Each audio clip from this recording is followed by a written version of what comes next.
Welcome back to another episode of the Conquer Cast. Question for you. Answer. When all is said and done, how do you feel like you'll measure your life?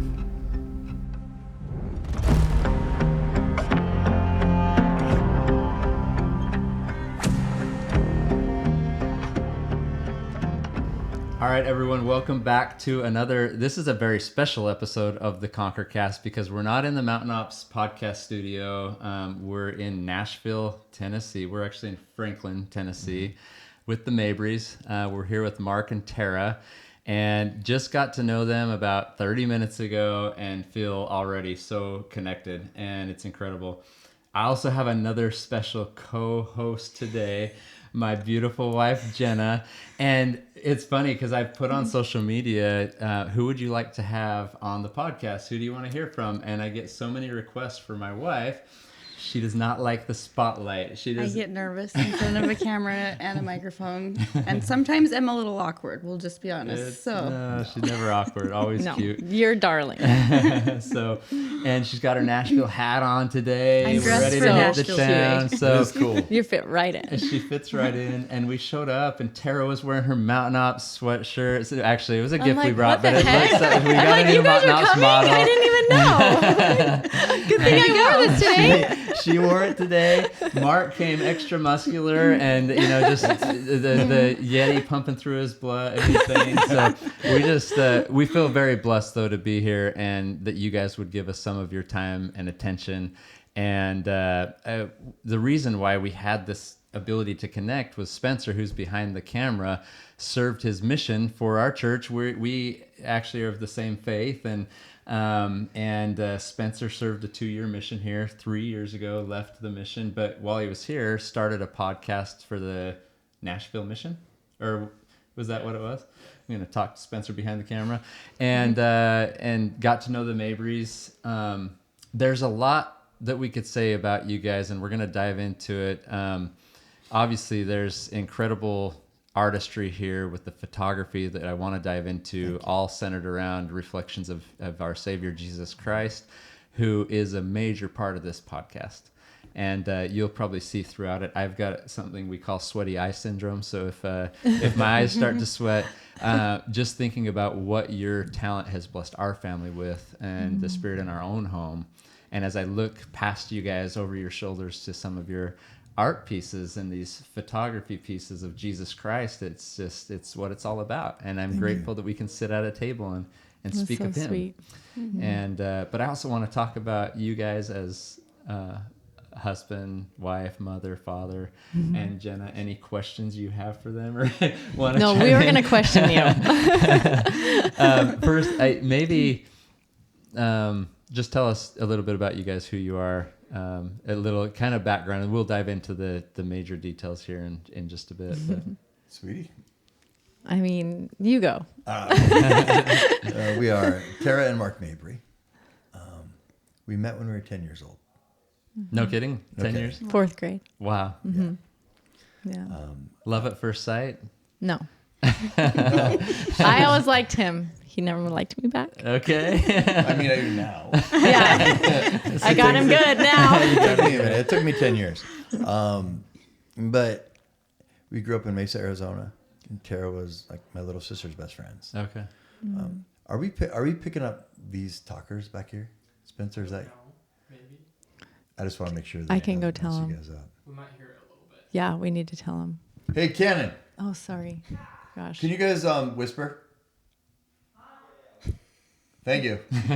We can't. We don't want to hear you. Thanks, buddy. All right. We got married in 1999 and have been kind of all around. We moved to Texas. We've lived in Utah. We've lived in California for a little bit. We lived here. Arizona. Arizona's where we started, yeah. Right. Oh, So, sorry. but, On the playground is where you spent most of your days there. Yeah. That's right. But yeah, I'm an artist. Tara is the heartbeat of our home. And honestly, people come here for her. It's funny because people usually meet me, and that's not impressive. But then once they get to know Tara, like they become our family. That has been the like honest to goodness That's sweet. modus operandi of our Oh. existence. Yeah. That's awesome. And so we live here. We love it. We have 2 of our kids that are still at home. Our daughter Ava, our son Cannon, and 2 kids that are off and married and doing their thing. And we have a grandbaby. Wow, that's awesome. Yeah, life is good. Yeah. Very cool. That's incredible. Tara, tell us a little bit about from your side of things. You loved him first. Yeah. Yeah. No, his mom, like his parents helped kind of raise me. I was from a divorce situation. And so, his mom like took me like in, and I was really good friends with his sisters. He has 7 sisters. Oh, wow. And so, I kind of was sandwiched between a few of them. And so they were always really good to me. And I always really liked Mark, but he always had a girlfriend. Oh, yeah. And so it's funny. We actually have pictures of him leaving on his mission with like Mark and his girlfriend. And then I'm over on the You're, right like, side watching, next to like, all the "I'll get sisters. you." And yeah, well, his girlfriend actually told me one time when we were in high school, her senior year, she was like, Tara, he's mine now, but you're going to marry him. And I was no like, way. I know. Really? I know this. Yeah. Wow. Yeah. I wasn't aware of this Yeah. conversation. Yeah. But I always I have journal entries saying Trevor Mabry. It's pretty crazy. That's awesome. So I just always liked Mark. But anyway, so. I was But lucky. no. Honestly, on that note, I credit God. Honestly, I would have blown it in high school had I liked Tara. And I think somewhere in St. Petersburg, Russia, where I was on my mission, like the blinders kind of fell off. And when I got home, I was like, whoa, that's Tara? It was a completely different person. And it wasn't Tara that had changed. It was, I changed and I saw it differently. And so I was, my blindness was a gift. Yeah. That's awesome. Yeah, because we know you're kissing girls. You were kissing girls.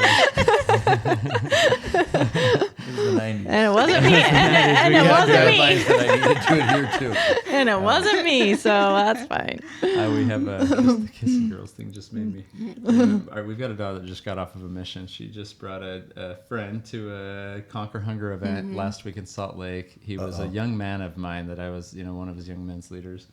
Jenna walks in with them, and I gave him a big hug, and I said, so everyone could hear, I hear you're kissing my daughter. Oh my gosh. He yelled it quite loudly. Oh my gosh. That's so so funny. I love it. What did he say? And he pulled back and started, and then he's like, I love you, Trevor. And they gave each other another hug, and it was like, you know what? We're both thinking it, so we've just got to break the ice. Exactly. It's the elephant in the room. And then he was good about it, but just made me think of that. We've actually, this is our second time to Nashville. People have told us like we should move here. I'm not telling the cameras we're moving away or anything, but it seems like it's a place that you've. Well, a kind few of been people I follow live here, and it's just always looked amazing. So when we came back in July, I'm like, I gotta see this area. So we just drove around a lot, and it's just beautiful. But it's so fun to be here with you guys in your home, and it's just, I don't know, I love it. It's so fun. Well, you should announce right now. We're moving to Frankfurt. We're calling our shot. Notice when Trevor said, I'm not making an announcement that we're moving here, comma, but. That wasn't a period. That was a comma. That was a Might have when. been a comment. That was a compound sentence. Just saying, it'd be fun. It would be fun. There's something in it, and it's I think it's about the people that we've met here, and a lot of them we haven't really met as intimately now as we've been with you guys. Just within a few minutes getting to know you, it's like, yeah, you'd want to be around the Mabrys, you'd want to be around people like so this. So I could see why. It's beautiful out here, but I think it's the people that create the connection that. This place is wonderful. A lot of good people. Nashville, Tennessee loves Jesus. Yeah. And like I was at lunch with some friends yesterday at a barbecue joint, and I'm walking in, and it was just it's a barbecue joint at lunchtime. So it's like 99% men and a server who was a girl. Right. Yeah. And you walk in, the first thing I see is a couple of guys, and they were dudes. They were like alpha guys, like muscles, whatever. And their heads are bowed, and they're blessing their lunch. You see that all the You see time. that all the time here. You see people you'll express a problem, and this is one of my favorite people, the guy that gave us that ukulele on the wall there.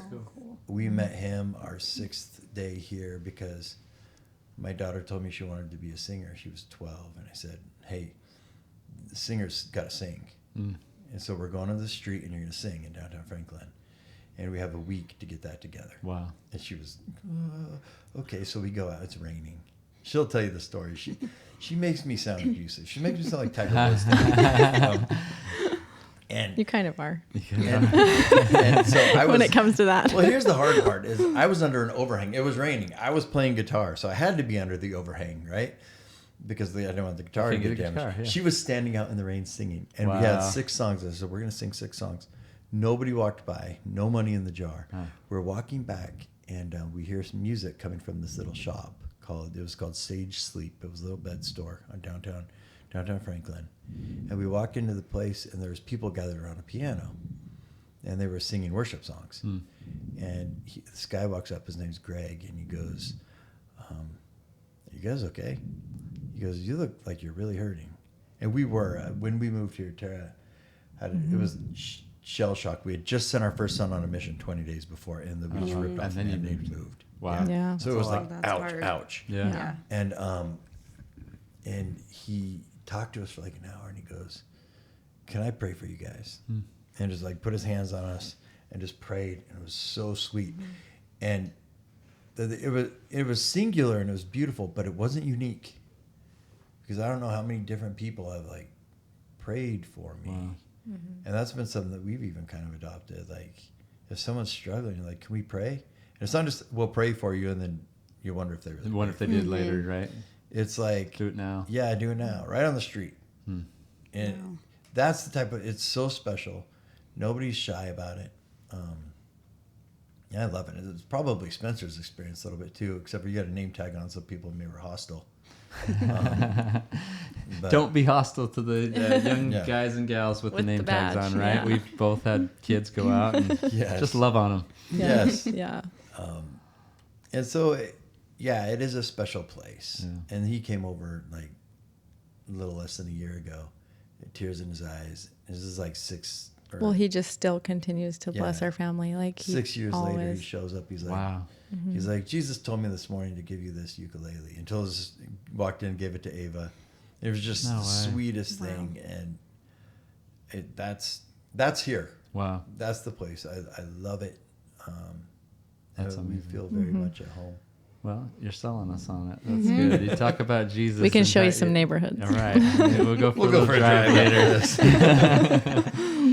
They just split our ward, so if we go weird, if we only show you certain streets, Yeah. that's what. That's really like, it would, Like, oh, you don't want to move. it's a Not that dangerous area. place. Dangerous. Yeah, that's awesome. I'm trying to think of where to start, and with the 2 wives here, maybe I want to talk about. Well, let's talk about the art piece that we have of him in our home, and you were just sharing when we got that. Just talk about that and why it was so important to us to get that piece of art, and then I want to talk about parenthood. I want to talk about discipleship, and obviously I want to talk about how you got into the photographing Jesus Christ. So tell everyone about the art piece that we have in our home. Sorry, I wish you could see it because I can look at it right here. It's in We their can office. put it It's up. so We'll have pretty. Spencer work his magic and put it over on the video right But now. I was just saying, we've always loved to have a picture of Christ in our home, but the one we had before, it was just fine. Like, it wasn't my favorite, but it was a good picture. It was just, A little older. felt a little dated. But when I saw your art come out and people were posting it and seeing it, it did resonate with me. I just thought it was so beautiful. And I'm like, we have to have this painting in our house. And we just... Well, I think I saw it before we moved, but once we moved, I told Trevor, I said, all I want for Christmas this year is I want this picture that we can hang over our stairs. And it was expensive. It was, I was like, this is a big ask. I get it. But we saved our money, and that was our big Christmas present this year, Your and I Christmas love it. was our Christmas, so thank you. You're welcome. It all helps It supports was the great. cause. But it was worth it. I was like, this is something I'm willing to save for and invest in because it's such a beautiful picture. And you can, like, I just feel like I can feel the spirit of Jesus in it when I look at it, and I really wanted that in our home. So that was a big... Yeah. And it's Jesus walking on water, right? And I don't know if that's one of your more famous, well-known top sellers. Oh, definitely 4 to 1. Okay. Like over, yeah. Yeah. And I feel like through our story, which a lot of the listeners know, like we had some we had some stormy seas, and we had some rough waves hitting us down for years. And then we were in this moment where, we had sold part of our business and we were moving into a new house, and the one thing we had wanted and saved for was, and never expecting that we'd be sitting down with the Mabrys, thanking them for what that's done. A lot of the pictures we'll take in our home, we'll position people right in front of that. And our daughter that just left on her mission, if she puts her tag on, it's like, stand here so you can see who you're about to walk with. And so it's incredible. There's the sweaty eyes, but thanks for being a blessing for our home and the spirit in our home, and the thousands of people that are experiencing that through your work as well. And kind of going to our story and what we were just experiencing with Tara in here, we just mentioned to you, we use MTN Ops as a tool to feed hungry families and children, and it's been an incredible journey for us. You guys do that in a very personal and special way every Sunday. I want our listeners to hear what you guys do, because it's really, I want to do something similar and have a crowded table, So tell us what you were just sharing with us about your table in here. So when we moved here, we just realized that we just have a lot of kids that come over and want to be around, and it's just been really fun to just get to know a lot of the people that we meet here, because a lot of people that come here don't have families. They've come here to do music, or we've just met them through different situations. And so it was about 3 or 4 years ago now, I kind of just made a personal goal. I didn't really tell anybody. I didn't want it to be a big deal, but I was just like, I'm going to just have Sunday dinner and just invite either a family over or individuals that we just feel like we need to have. And usually super random pairings. I usually, yes. In my brain, I'm just like, okay, they would be fun with this person, or this person would be fun with this person. So it's usually like people that don't know each other. And so, we've just done that for a few years now. And it's just really, he'll usually pull up a bunch of questions that are not like your normal, what's your favorite color? Yeah, whatever question. They're that. Last. That was the first time my question list. Oh shit! Sorry. In the favorite color? No. Last week he pulled up really, really good questions, and then everybody's just able to answer those, and then it just creates an even deeper. You kind of just what did you call it when you just cut to can we just get past we don't care what. Can we pretend like we've known each other for 15 years? Move past the weather and the colors. Exactly. We just want to get to know you on a real personal level. So I felt like that happened with you guys just immediately here. Yeah. You guys are good at that.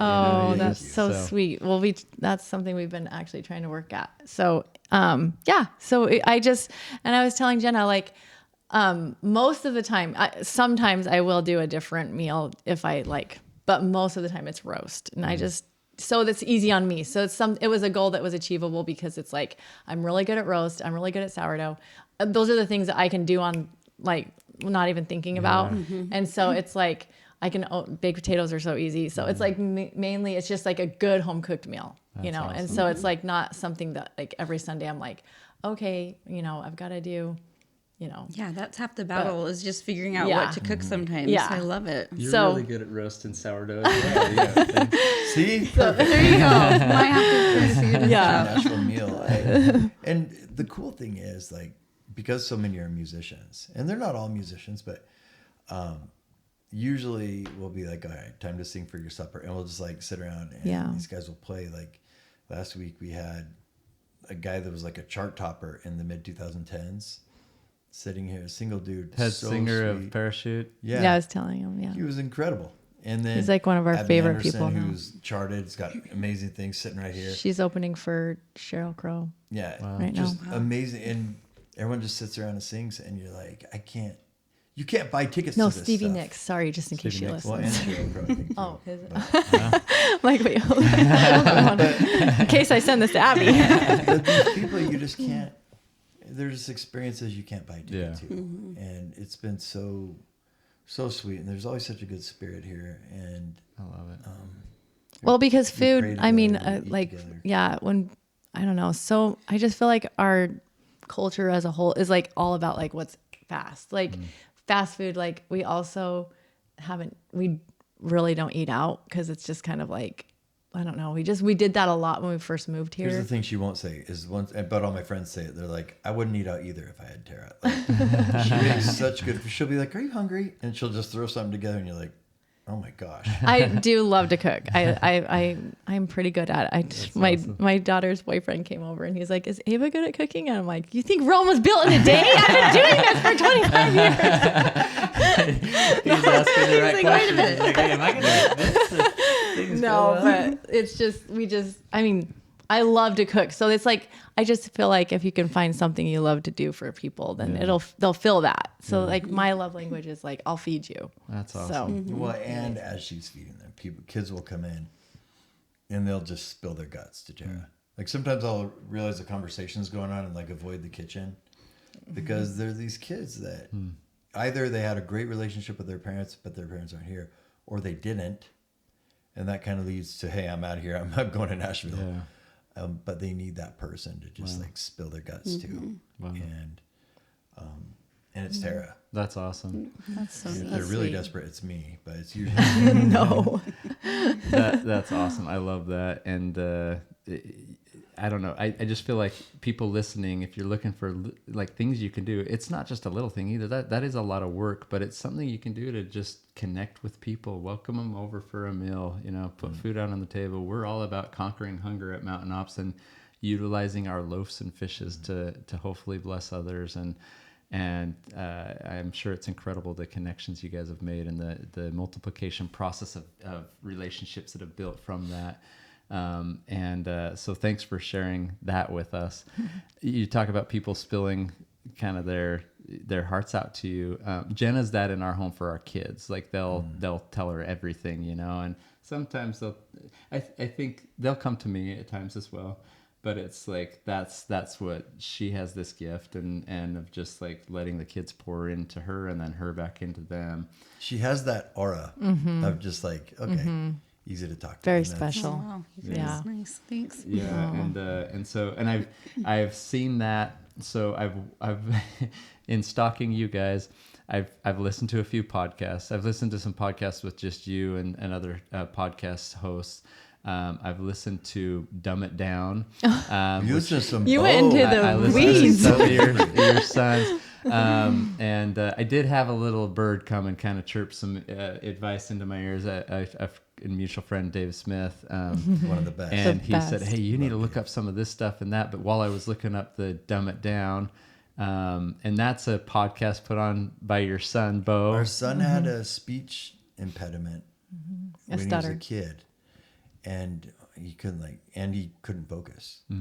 And so all the teachers were on, and this is just parenthetically what you're saying. All the teachers were like, "Put him on this, put him on that," and we're like, "No, he's got such this beautiful little spirit. We don't want to like narc him at this point." And so we said, I had some mics and stuff because I had worked in radio for a little bit, and I was like, "What if we start a podcast? I think Bo can focus when he's interested." And so all my buddies were like, I'll be on it. He's got So like cool. pro athletes, guys with $1 billion companies, whatever. And Bo would sit there for like 2 hours, just completely focused and not stutter. Well, sometimes stuttering is really cute, but way less. we realized that like this was just something. It wasn't physical. It could be overcome, and so it really just helped this little child develop. And because great people were like, "I'll sit with your kid," and they all thought it'd be like a 5-minute read a couple questions interview. It turned into like a 2-hour conversation where they're both crying, and Bo's asking really awkward and personal questions. One guy, he had a huge company, and Bo said, "I've read that you've been sued 39 times." I did some I was research. like, Oh, wow. you're just pulling off of what the top Can of you Google. dumb this down and tell me why you've been sued so many times? And he goes, "For the record, we've never lost one of these lawsuits." That's awesome. He owned a monster trampoline park, like syndicate. Wow. That's That's I know hilarious. sometimes you're like, oh, boy. So that was how Dumb It Down was invented. I loved how he said in like I think his intro or something where I can't remember if I was reading it, but he's like I had this issue or whatnot. My parents told me let me come out of school for a year, but they said I had to do something with my time or something. He's like, this is my something, and I just thought, what incredible parents to like No, it's see sweet. the opportunity with your child and not do what most of us would do, is just like push him to just stay into the norm, but to go find his voice and to share that gift. And then I found another podcast that was all of you guys just talking about, you were asking questions about Tara Oh, that's and sweet. sharing some things and asking questions. And I just felt like if I sat down, and I want to do that now, and just to ask my kids, tell me about your mother and Yeah. what you see in her, and when was the time she got mad, or when was the time she she made you just feel more loved than ever. I love what you guys have done. Such intentional living with your children. And Ava is a music artist that's here, and I think if you listen to the end, I think we're gonna get to hear one of her songs. I think she's upstairs like putting on makeup. So I love that you went after her dream with her.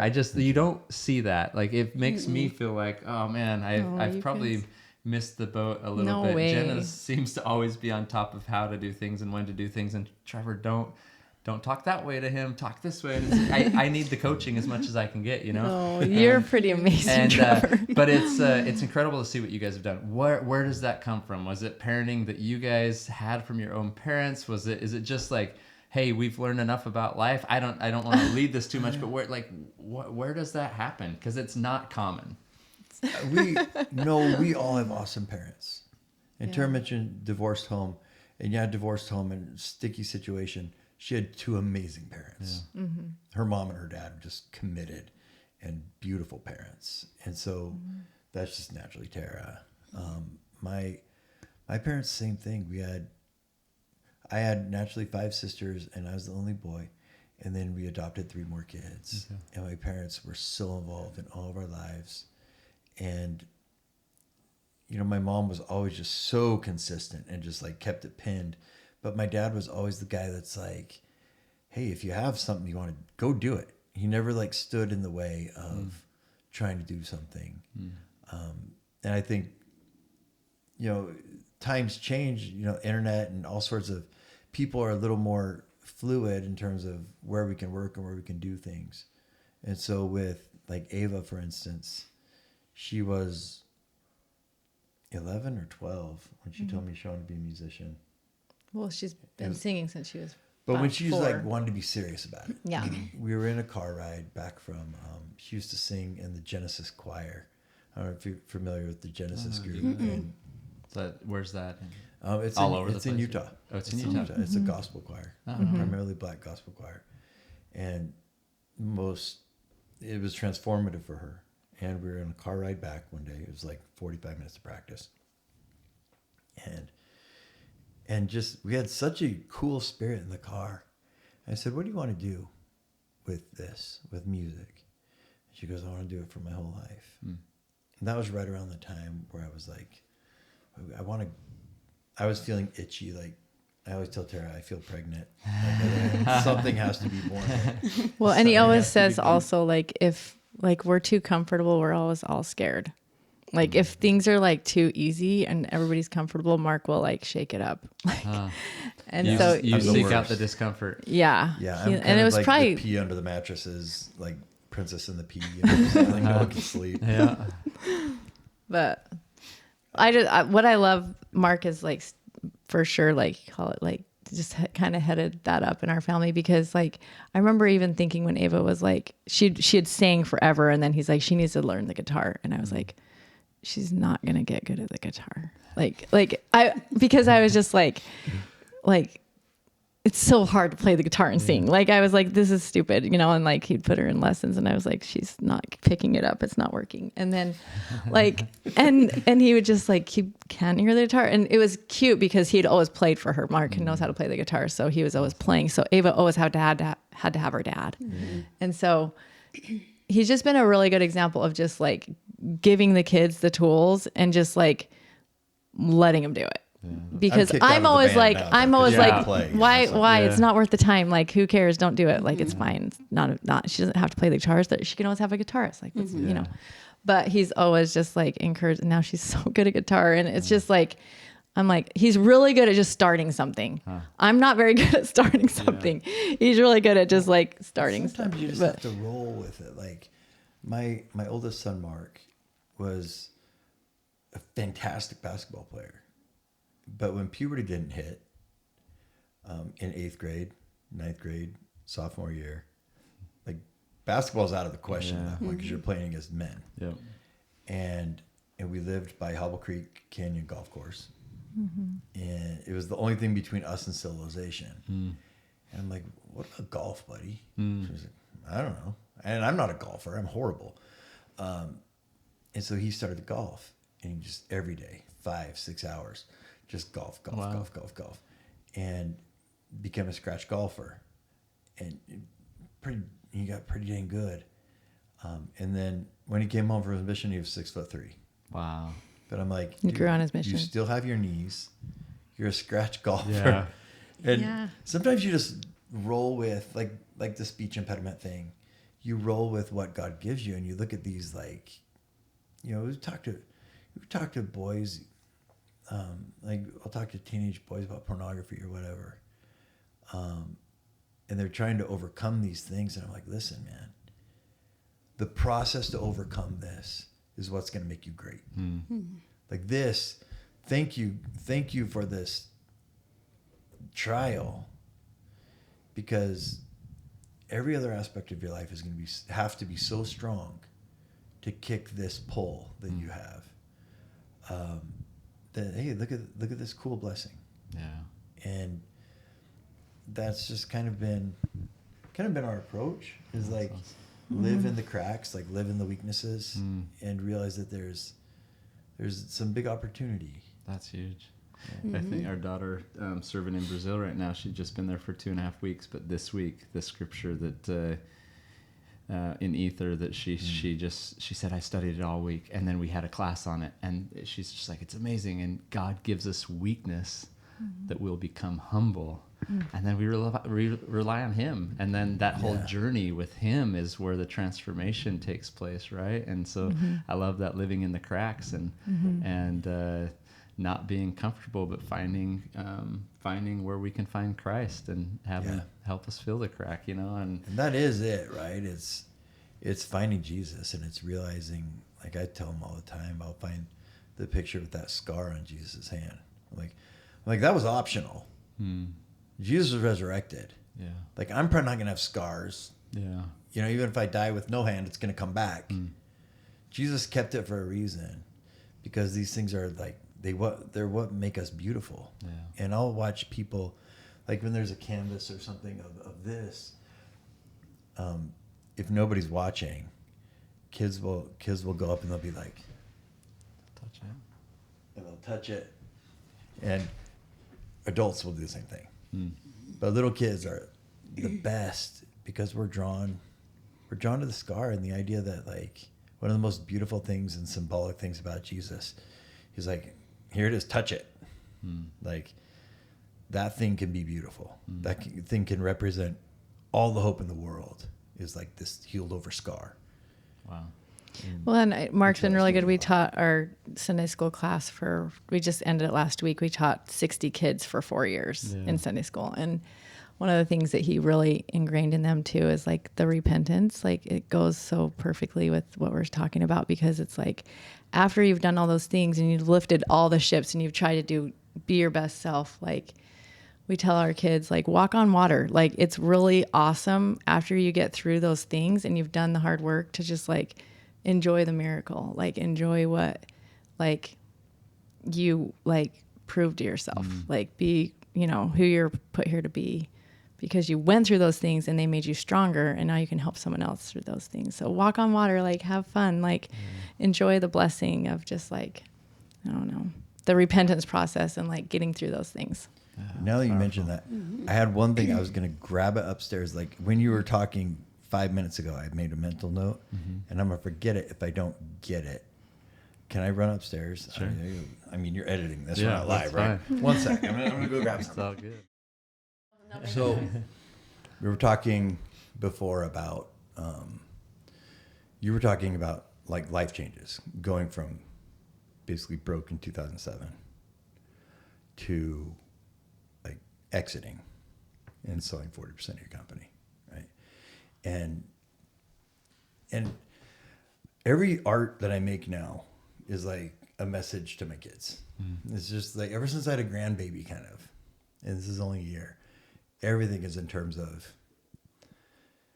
like I have to do something that's going to outlive me, you know, and I think, and so this art I'm trying to cryptically and maybe not so cryptically teach my kids that life like ebbs and flows. And so this picture up here, this is a new one. It's I started to find artists that I love, and do mixed medium stuff. Okay. And so this is part 3D, part painting. He's a painter in South Africa. Okay. But we wanted really realistic water, so we rendered it in 3D. It was actually a film. And then he painted.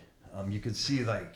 I wondered about this because I was like, I thought it was all photography, and then I was like, this looks a little different. Yeah, this is a painting. And so we conceptualize it, and I'll kind of like sketch it out. I'm like, here's what I want, but I can't draw. I'm awful. And you'll notice this is after Jesus is resurrected. Peter's like, hey, I'm going fishing. Yeah. He's like, I got nothing. I denied him. Go back to what he was familiar with, right? That was a fever dream, 3 years. I don't know what to do. Yeah. He goes fishing, and they're sitting there. He's catching nothing, and he's just waiting. And a voice on the beach goes, hey, you guys catch anything? It's like, no, we're coming in. This is lousy. And the voice on the beach goes, try the other side of the boat. You see all these fish. It's really subtle. There's a ton of fish right there, empty net right here. And so, and the second he says that, the guys, the other disciples are like, all right, other side of the boat, whatever. Yeah. And Peter's like, whoosh, I know that voice. And so they cast it on the other side of the boat, and Peter's like sitting there going, is that Jesus? Is that Jesus? And the one thing Peter always wanted, this like massive haul, right? He wanted to just like, he wanted the exit. And Jesus gave him the exit. He said, hey, look, boat full of fish. You never have to work again. But what did Peter do? Peter jumps out of the boat. Jumps out of the boat and swims to Jesus. He's like, I don't care about the fish. Because apparently it's not about the fish. And so like I just love zooming in on this. I love that. I'll zoom in a little bit more. These guys, like, there's Peter. We know he's not a good swimmer from the Walking on Water story. He's freaking out. Jesus had to help him up. I'll dive in head first this But time. there he is diving in, and the other apostles are like, and they're not super far from shore. Yeah. But Peter's like, I don't even care. I'm not waiting for my ship to come in anymore. Like, this is it. And I thought when you're like, but then, you know, we've exited. And I thought of Peter. I was like, you didn't exit and just live easy. You're swimming to Jesus, man. It's awesome. I absolutely love it. Because with our story a little bit too, it's like there's a young lad, you know, and he had a few loaves and fishes. I think they forgot to say there's a young lad and a young lass next to him. And there's a few loaves and fishes. We never expected a boat to come in full. And we didn't expect it with the first donation. We didn't expect, it wasn't like, it wasn't what we were waiting for. It was the moment on the shore where Peter's with the Savior, and he's like, Peter, do you love me? You love me more than these? Like, go feed my sheep. And I remember a talk by Elder Holland where he's kind of sharing that depiction with his beautiful words. And I just remember feeling, it was in the moment of our there is no boat that's full. The nets are empty. Where do we cast it next? But I felt this really strong tug of like, feed my sheep. Literally, you know what it's like to not have, not to be starving, but to be hungry for both some ability to provide, to preside, to protect my family, but also for some financial benefit to provide, you know, but the tug wasn't like, do this to become wealthy. It was like, do this to feed literally my sheep that are hungry like you are. And so we started with a few loaves and a few fishes. And again, never expecting that a boat would come in full, but watching over time as the baskets come back, 12 full. Oh, You yeah. know, and it's just like, wow, what is this? It's amazing to watch what the Lord does to you. And I don't say 12 baskets full necessarily financially, but I'm sitting at a table right now where I feel like he's providing a full relationship with some incredible people that we get to learn from, and health and whatever's on the path, like he just provides. But I love that. It's just dive in, you know, the voice, go swim to him, right? And ditch the fish. Ditch the fish. I love that. The fish will come. And thanks for your story. That's one that How many have you guys fed to date now? We just announced 11.3 million meals. We call it Operation Conquer Hunger. And and I remember sitting in bed with Jenna one night, and we were writing down on a little like card, like, okay, this is what we've got to do. Almost like a little dream board, but things we wanted to accomplish in the future. Yeah, and it was very specific. We'll do this. Please, Lord, do this. We'll do this. And it wasn't necessarily like we need financial status or anything. It was like we know where we're at. You know where we're at.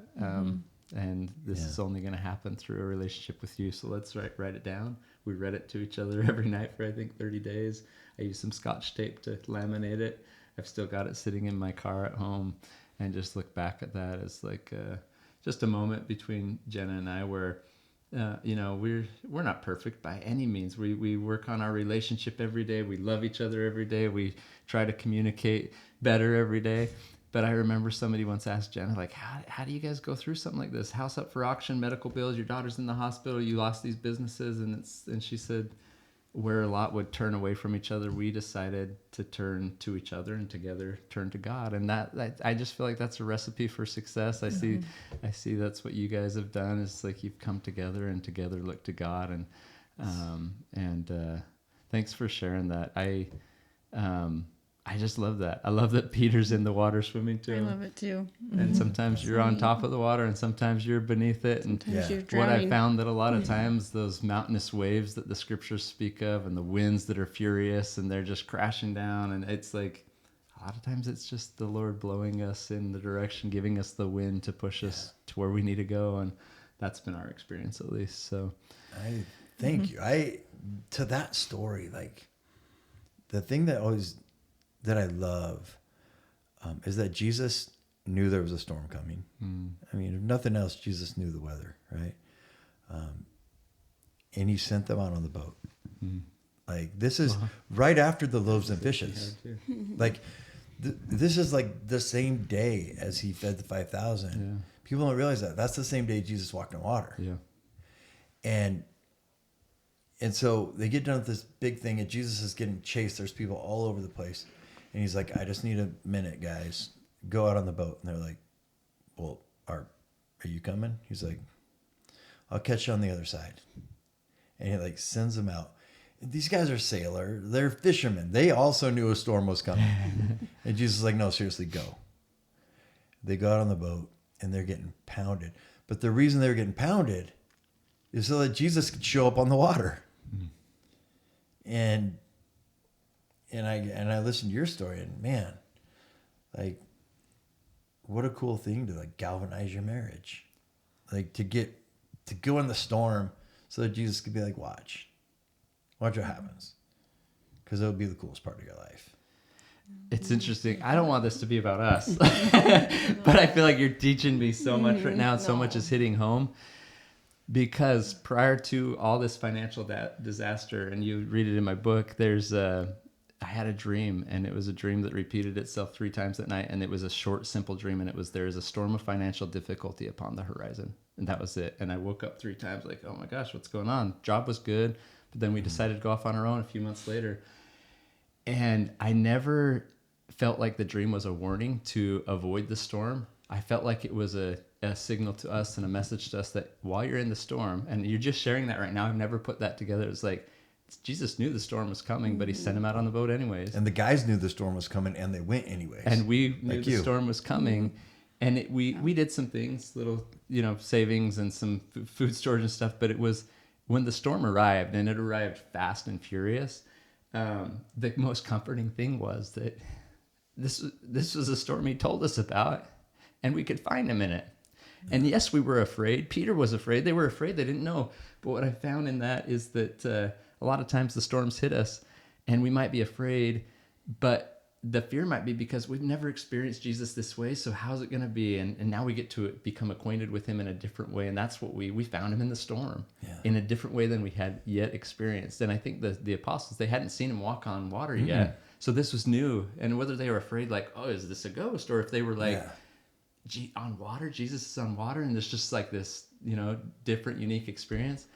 That was us. For us, it was becoming acquainted with him in a way we hadn't to that point. Wow. And the storm hit, and it was the most incredible thing for us, the most eye-opening perspective moment, giving us empathy that we never had before. And now we're most powerfully positioned to serve somebody that we once were, because our eyes were open. And so thanks for sharing that. Did you have something? Well, I just would say, along with what you were saying, like such a strong connection to our Savior during that, because it's the only comfort we could find, because it felt like it was forever when we were in the middle of it. And I just remember thinking, when were we going to get any relief? And there wasn't any, but only through him, I just remember praying so much during that time and finding such a strong connection and thinking, this is your life for a little while, but it's okay. Like, it's going to be okay. And that's the only comfort I got, was through my Savior and through us relying on him and just trusting. Yeah. Did you feel tempted to turn on each other? No, not once. It was like, I was so, I felt like she was the reason why, along with the Savior, that I could keep going. And it was her pointing me back and not making me feel like the failure that I felt like I was. It was like, what a gift to have from a spouse, right? Yeah. It was never it was more of like, hey, we've got to do this together. Figure it out. Yeah. Can I 1 sec on that topic? Yeah. Because now I'm fascinated. I'm in. Well, I feel like I'm like, oh man, we're talking too much. No, it's You so kidding me? good. This is, people want to hear a good conversation. They don't care where it's coming from. they like, listen, your audience likes you better than they like me anyway. So, but the thing about the storm also, was that when Jesus shows up on the boat and they're scared, like you mentioned, they're like, is that a spirit? It's like, whatever. Yeah. And he's like, no, it is I. And they're like, I don't know. And Peter doesn't say, like, show me a sign. He doesn't say anything. He goes, Lord, if it's you, command me and I'll come and walk you on the water. And he didn't ask for anything but a commandment. Like, don't throw me a lifeboat. Don't make more bread. Like, seriously, just give me a commandment, because I'll recognize your voice in the command in the middle of the storm. And that was the thing that drew Peter out of the boat. And when Tara said, and I always tell the kids walk on water, it happened at a golf tournament. And my son was like shooting really well. I think he's like 2 under through 11 or something. And he had never been there in a tournament before. And all of a sudden, like, bogey.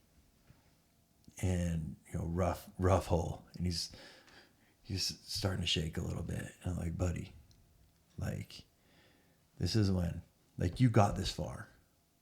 Like, every step is faith. Every step is belief. Like, just walk on water.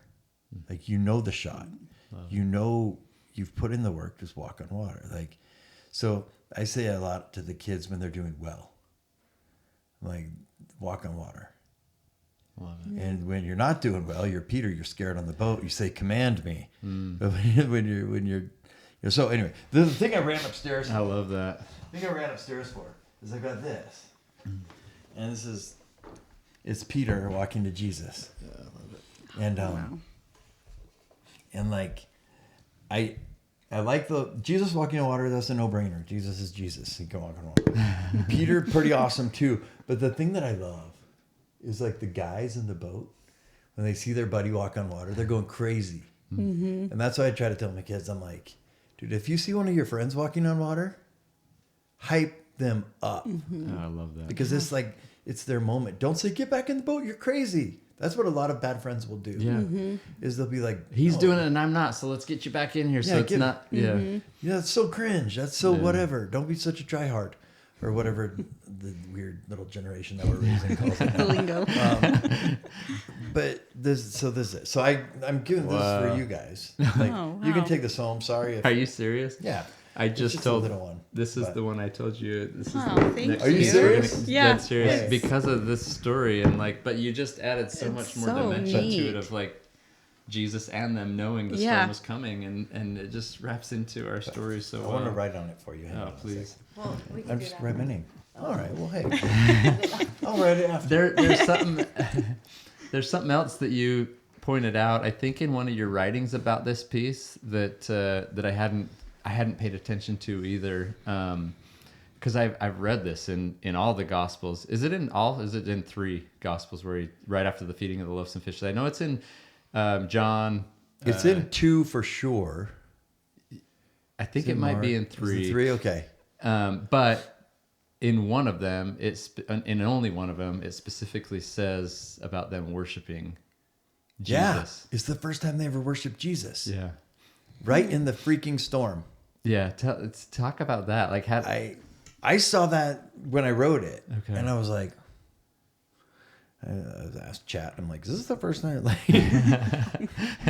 no other signs of them worshiping Jesus before this. I was like, wow. Yeah. Think of what they had seen at that point.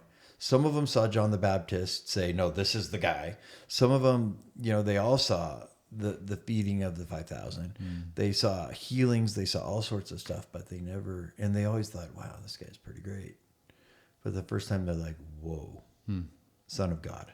Yeah. Like, and they just drop on the boat and they worship him, whatever that means. Yeah. Like whether it's just a change of heart or an actual physical thing, but that's when they worshiped him. Was in the storm. In the storm.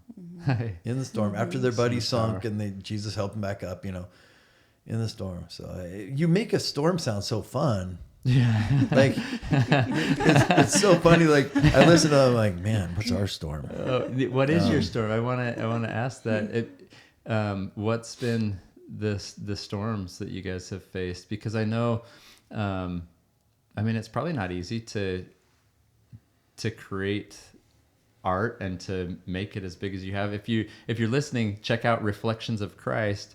Tell us a little bit about that.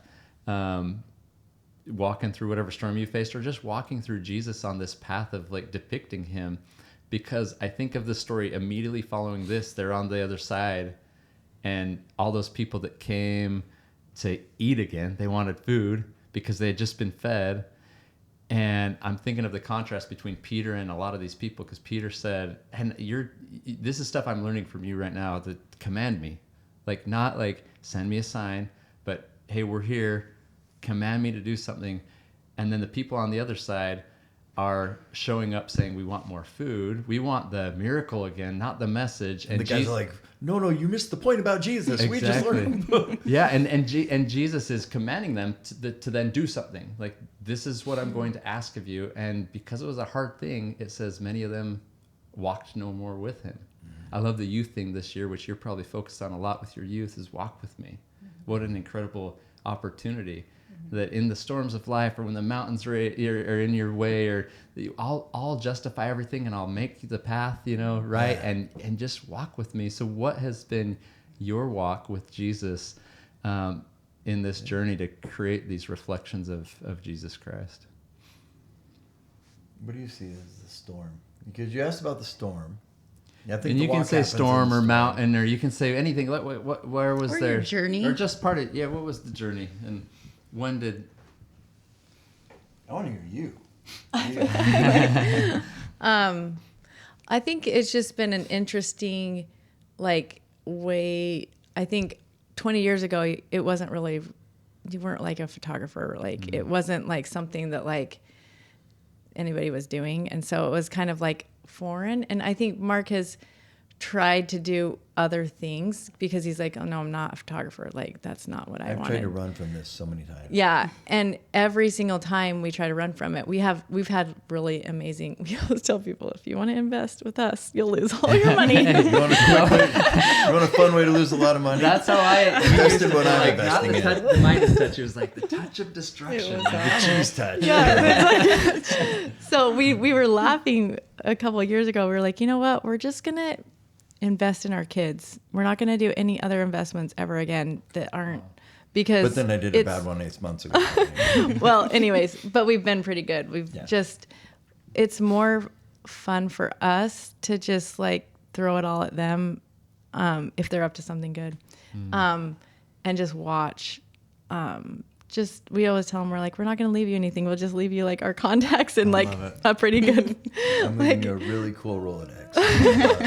But it's been interesting to just kind of watch as Mark has like tried to do different things in his career, and because he was like, I've got to make more money or do this or that, and then like God is always like, no, this is right where you need to be, and so it's just like something that's just kind of, I don't know, just been sometimes a trial because it's like, it's not, it's not fun to fail. It's, and so it's like, so it's just what been does that feel like to you guys, or what kind of, because a lot of our listeners they go through that kind of stuff. They're looking for what path should I be on. They're questioning. And what does that feeling from God feel like, where it's like, this isn't the path, this is, or like how does the guidance come to you guys? Mm-hmm.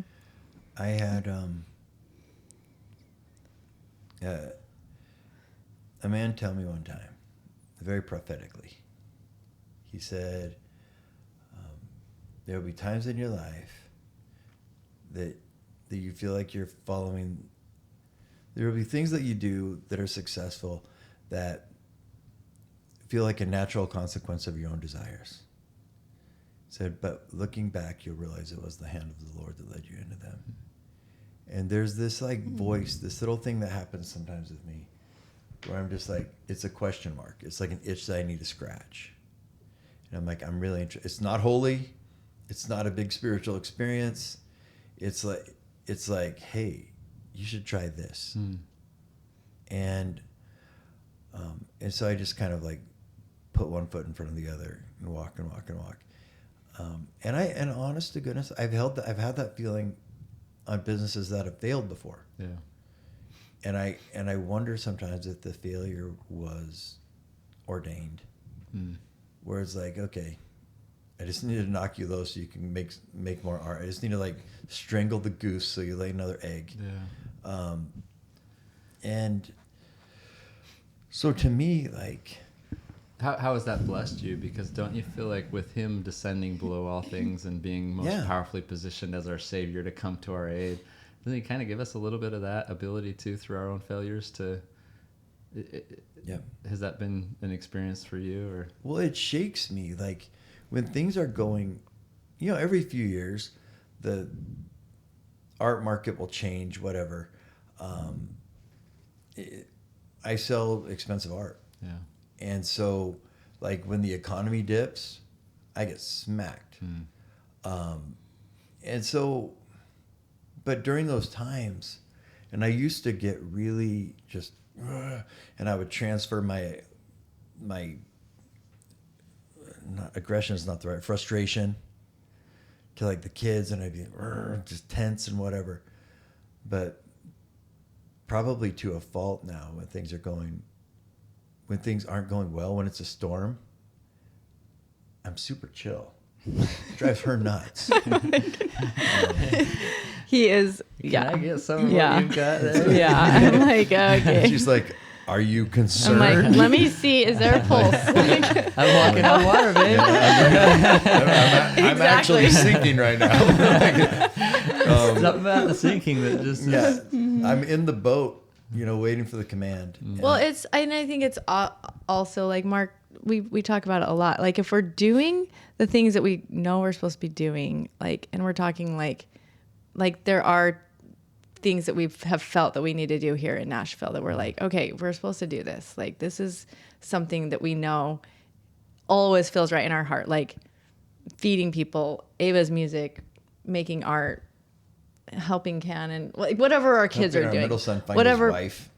Yeah, like we got the That's a big sweetest daughter-in-law here. And so That's awesome. we just know that like if that part of the ship isn't lifted, something will come because it's like we're where we're supposed to be. We're doing what we're supposed to be doing. So I think it comes with age too, because it's like, you know, when you're young, I think there's more competition. You're just kind of like trying to make a name for yourself, but we're just more comfortable now with who we are. We don't really care about that. We don't care what people think that way about us. We're just like, we're doing what we're supposed to be doing. And so whatever. I love that you're probably like when you see other people stepping out of the boat and walking on water, you're in the boat cheering for them. 'Cause Yeah. there's not enough of that in life. Well, we tell our kids Yes. like I tell Ava all the time, I'm like, when you light another person's candle, it does not dim yours. Like light them, because there's a lot of kids here trying to do the same thing and they have wins at different times. And it's like, that's so awesome because it's so hard to get a win, you know, in music. And so, or golfing, you can apply it in any aspect of your life. Like somebody's trying to do something, but I don't know. We always try to teach our kids that, but it's not always perfect, but you know, there's still competition and then there's still envy. Like those are natural things that come as a result of just what you're doing, but it's try not to keep it. Like, you know, try not to like harbor that. Yeah. You know, one of my favorite things, like the moments that like really touch me is I've gotten really good at like super intense dopamine hits and just living on that. And one of the things is sometimes, whether she realizes it or not, and I'm having a hard day, if Tara just like touches me or like walks and hugs me, like there's Oh geez, honey. yes, you're like great of a hugger. I love it. There's nothing more holy than that. You know what I'm Yeah. saying? And going to church doesn't do that for me. I love it. Church is cool, but there's nothing holier than just like feeling loved when you're getting kicked. And so that, I think that's why sometimes, as you ask about the walk, like the storms that you get called into is just sometimes so God can be like, you're like that lost with 2 commas. No, I'm actually really miserable right now. He says, well, watch how good this feels. Yeah. And you're like, oh, okay, I recognize like what's better than the fish, you know? And so I think my walk, I think the times that hurt are the times that we find like great beauty. And some of like the best art that's ever come out of me has come when I'm just like really, when we did Reflections of Christ, I got so preoccupied that like my client flow of my normal photography started to slow down because where's Mark? He's not even answering his phone. I was way preoccupied. He still doesn't answer his phone. We were To be honest. I don't need to answer my phone now, all right? That's all I'm here. But it's, but in that, like we credit carded Reflections of Christ, like the production of it. And that was with tons of volunteers, tons of help. There's still other things that were expensive. And like, occasionally someone would just like write me a check, like a man named Dennis Barney, who passed away, great man. Our music producer's dad just like stroked me a $3,500 check. And another time my parents, like a $5,000 check. And I was like, you have no idea. Yeah. This isn't going to the art. This is going to my mortgage. Yeah. Like, I'll figure out the art. Yeah. I can make that. And you just that, you know, as you've told your story, those little things, you just, appreciation goes way up when you're in the basement. So much. And that's been my walk, and that's where I've learned to recognize beauty, I think. Like first time I fell in love with art was in the Hermitage, or actually the Russian Museum on my mission. On your mission. And the grayest place on earth, like Russia, big stone communist walls. and then you walk in and you're looking at art and you're like, wow, like this stuff is beautiful. It was all Was there something to the contrast of that like, oh yeah, in fact, I think I read something about you guys and the contrast of life or something. Was that something I read about you guys? yeah. I write a lot now. Yeah. Probably. It sounds like something. But a lot of his art, the darker stuff, is very like Russian. Yeah. Yeah, like If you know a lot, his Okay. crucifixion. my and, crucifixion picture is very Russian, Yeah. but it wasn't Russian on purpose. Right. It was, I saw it afterward and I'm like, that was Russian. Huh. Like that was deep. The reflections of Christ, that journey, that walk that you started, you were doing like photography, family picture, like what kind of photography I was were you doing? doing- And then you chose to focus on Christ. How did that occur? Everything from families to advertising to weddings to, if it took a camera, I'd just Yeah. do it. You know, I went to Brooks Institute of Photography, so I studied commercial photography. I learned it from like very technical level, but yeah, just anything. And our business was actually going pretty well until I did Reflections of Christ, and then it was like, but then it really wanted to crank after Reflections of Christ, but I just wasn't interested. It was like I wasn't interested in but it led to a lot of other things. I like went back to school, learned how to write, and Got a theology degree. Okay. I went to Vanderbilt. Recently, I was bored, so so I went to Vanderbilt Oh, really? and worked on a master's in theology. I'm halfway through that. Wow.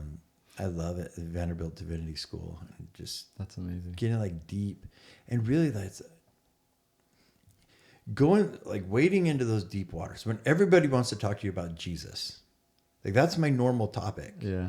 because of this. Yeah. Right. And so I had to go deeper and deeper and deeper. And there have been like one of my storms. I woke up one morning with no faith, where I'm just like, After Reflections of Christ? after I'm talking 9 years ago, there's no faith. And listen, I follow all the rules of my church. I do all the Check the box. yeah, man. And I'm an avid reader, love the scriptures. I was doing that. I was, but I just woke up in the morning with the hardest eye roll toward anything churchy. And I was like, what in the world? And I kept it in here for like a couple of months until one day it just came out in a very ugly way in a conversation with Tara, one of the low points of my life, where I was just like barfed it on her and she was crushed. And I was like, listen, I'm not going anywhere.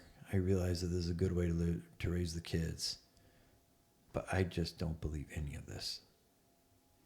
But at the same time, I was teaching the big adult Sunday school class at our church, Gospel Doctrine. And I kept teaching it. I was just like, kept walking, like doing the things. And then about 9 months into it, 10 months into it, my parents lived a couple of properties away in Hobble Creek, and we walked over, and it was general conference for our church, and I was watching one of the leaders just talk. I mean, I wasn't watching. I was actually prepping to go on a walk up the canyon, but I stopped in to like grab a cinnamon roll or something, and he was talking, and all of a sudden, I felt like this replay of all the times from times I was a teenager when I first met Jesus to like times as a missionary to times when the moment I fell in love with Tara, the moment I knew I loved Tara, like all these things, all through Reflections of Christ, all these super sacred experiences in making art. And it was just like a replay, just like 1,000 frames a second. And I felt so much peace. And I'd go out for my walk, and Tara's like, "Can I walk with you?" And I was like, "Yeah." And every once in a while, she'd like check in on me, and she'd be like, "How are you doing?" And it wasn't like, "How's your foot?" Yeah. It was like, "How are you doing?" Yeah. And for the first time, I remember walking. I remember where we were, there's this little forest. We had these fires that ripped through Hobble Creek, and I was like, you know what? I feel like I just got torched, and there's a lot of stuff that probably needed to be burned, but like it was spring. It was a spring conference, so stuff was growing back. I was like, I feel like it's growing back. Wow. And from then on, my approach to the gospel of Jesus Christ has been very street applicable. Like even when I was getting like the theology masters and stuff, I didn't like to get into the esoteric stuff. Like I don't speculate about when Jesus is going to come, or or like Elder Holland used to say, whether the pearly gates swing in or out. Yeah. Like I'm just like, how do you be nice? Or how do you like lift someone like you're doing one meal at a time? Like that is the gospel. And that's what, like when everything burnt down and regrew, it regrew into something like really usable. It wasn't like, It's amazing.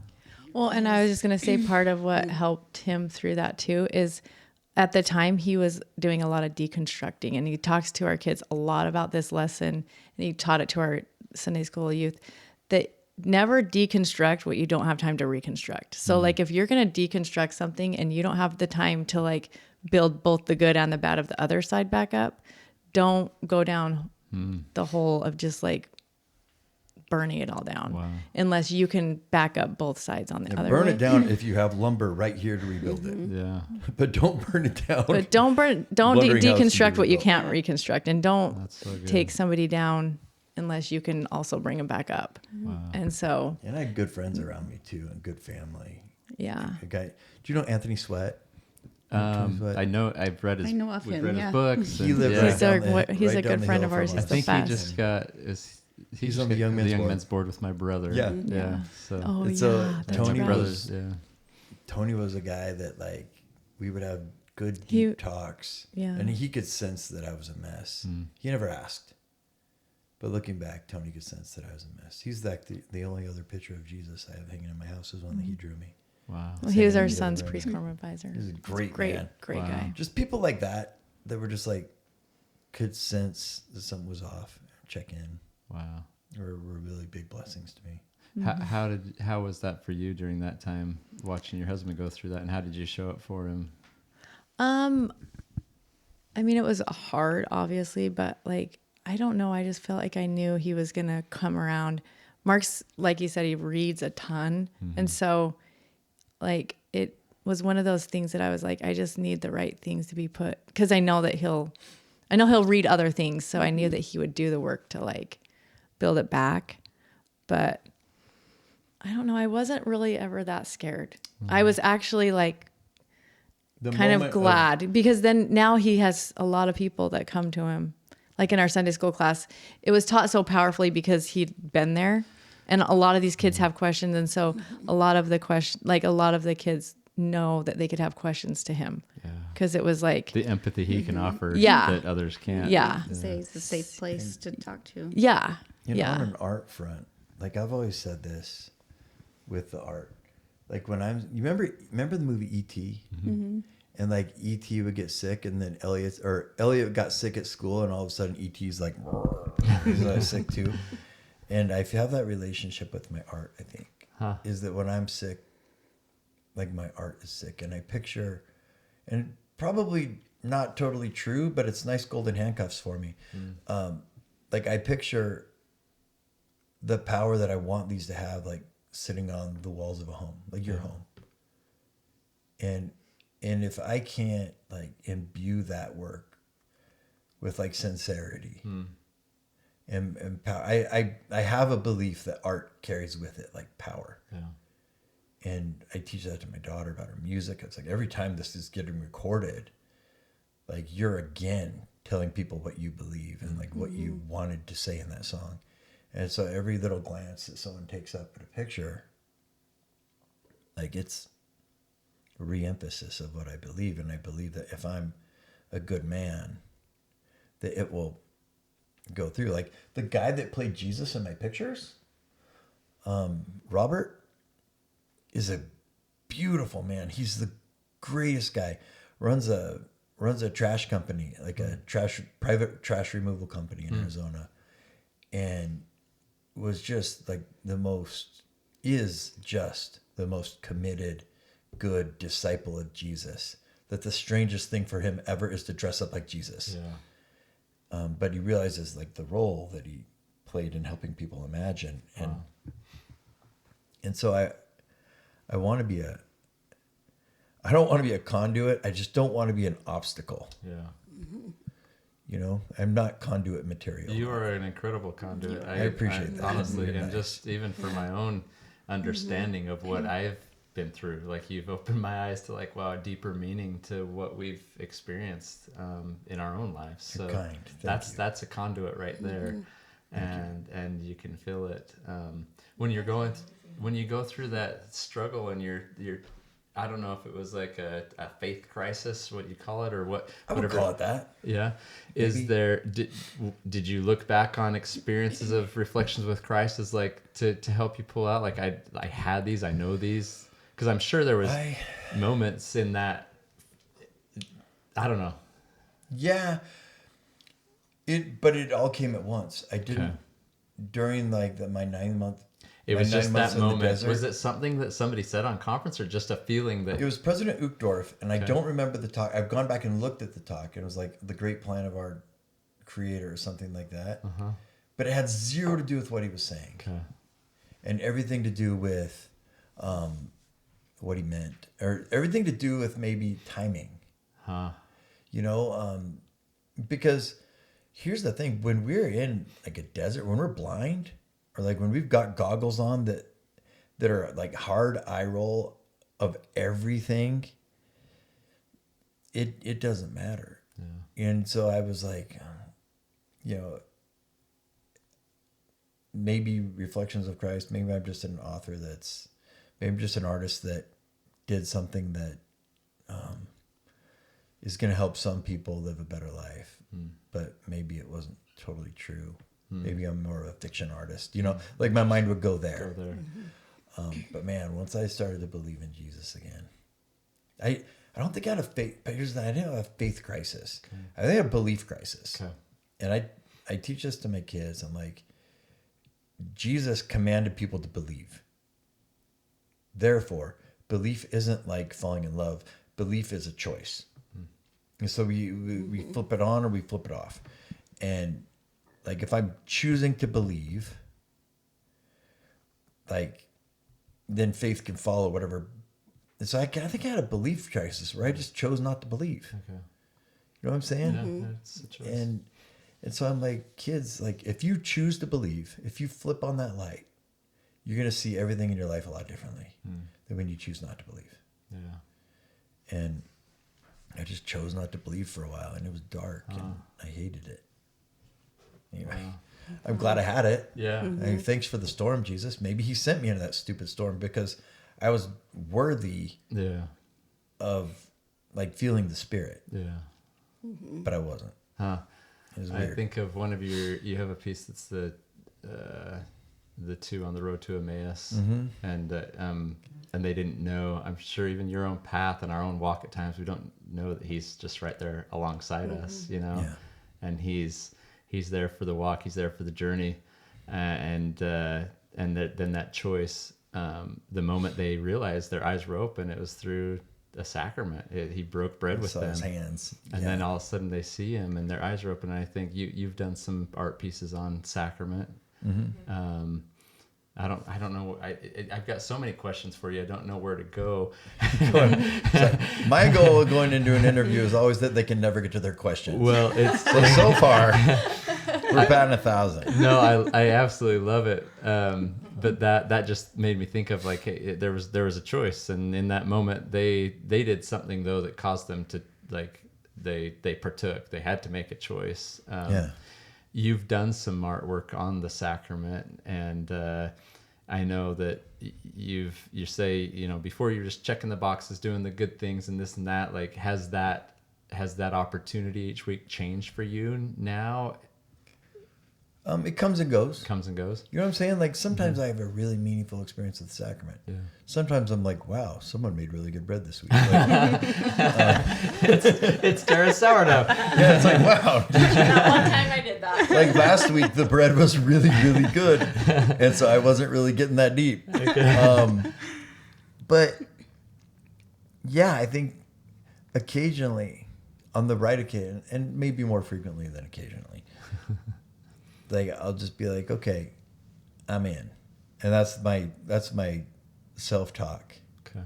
Like, hey, Jesus, I'm still in. And like taking the sacrament is just my recommitment, you know? And so, yeah, there's deepening to that. But there was also, like when I was thinking about, I forget the Catholic word for it, is like trans whatever, where it becomes the body of Christ. There's like deep doctrinal things that I used to think about back when I was like trying to understand the cosmos.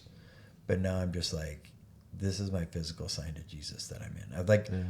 I think I came to the other side of some complexity, and I'm really happily shallow right now and happily not. Does that make sense? That makes a lot of sense. Like I love the simple stuff, and sometimes people get bored with like what the prophets will say. They're like, "Don't give another talk about prayer." Like the only reason they're doing it is because they did it when they were little. They went super deep and super painful with prayer, and now they're like, "Oh no, the message is just keep praying." Right? And it's so I'm enjoying some, and I know there's a lot more complexity I probably need to deal with, but like I love that the simple stuff. Yeah. So sacrament's really simple to me now. Yeah, really. It was really deep before. Yeah.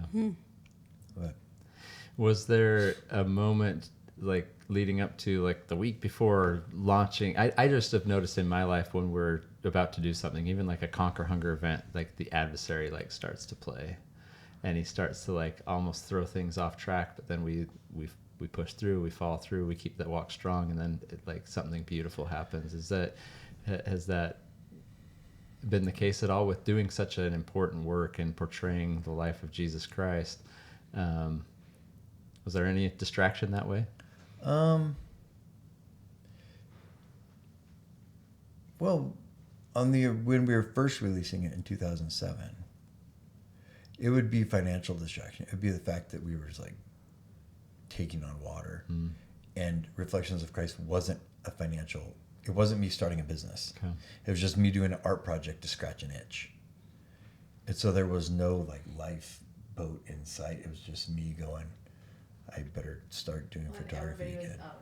Everyone was doing paintings. Yeah. So it was like we didn't ever think about selling prints. It wasn't like a thing.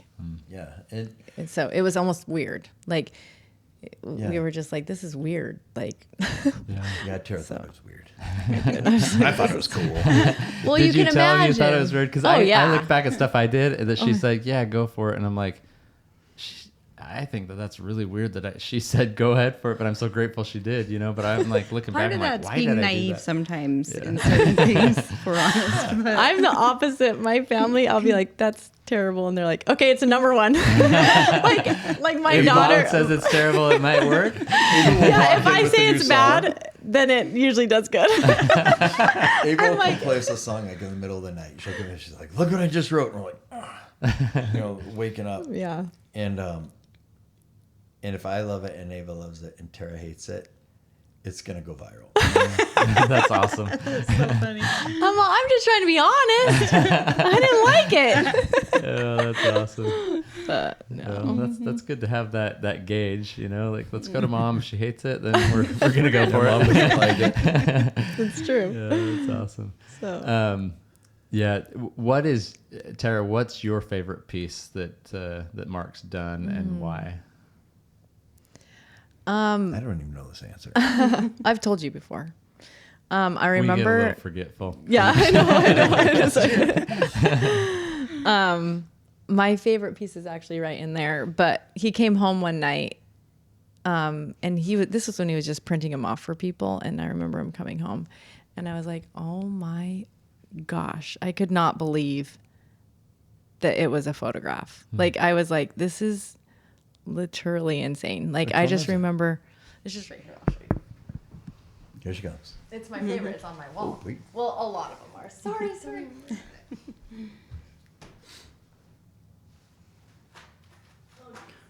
I honestly did not know this was her favorite. Really?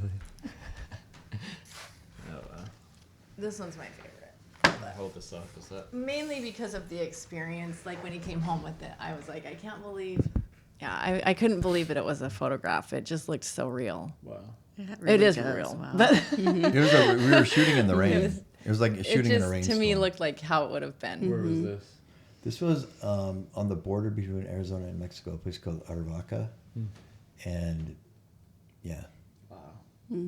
it was raining and it was cold. It was November in the high desert in Arizona.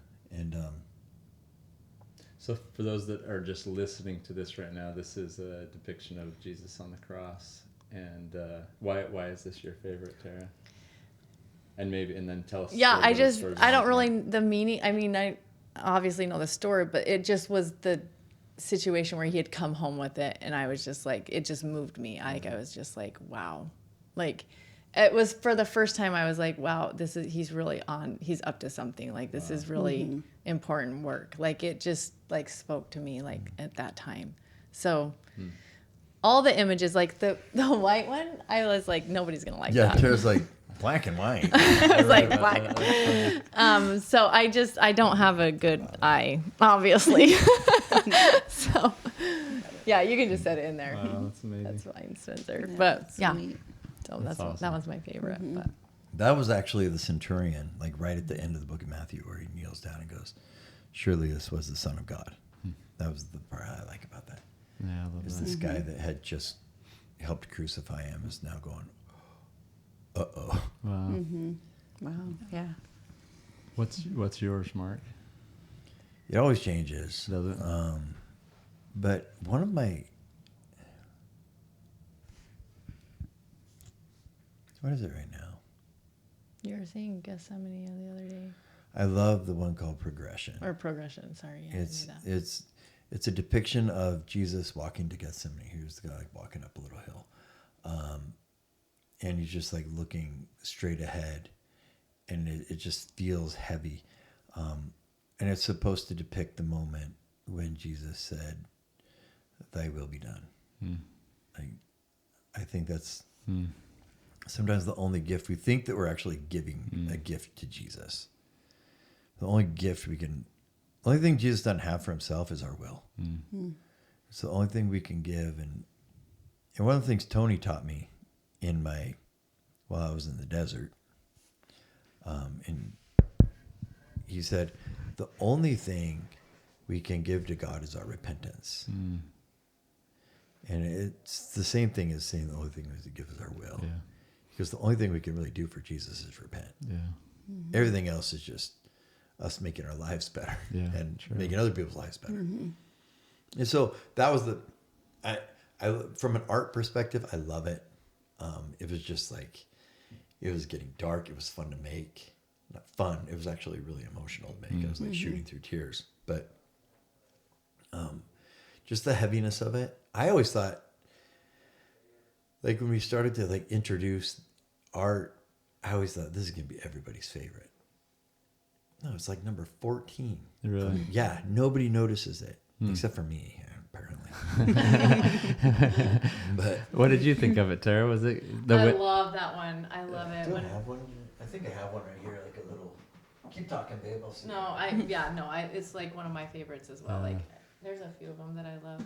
I mean, different ones for different seasons as well too, which is kind of like, it's funny because this one isn't on a metallic print, and so it like illuminates at night. It's a really cool print in and of That's itself. awesome. So I just like the way that one's printed because it just really does Yeah. like light up. Keep going. I'm gonna find progression. But- I think I had. Well, we have one upstairs. We can get it after, honey.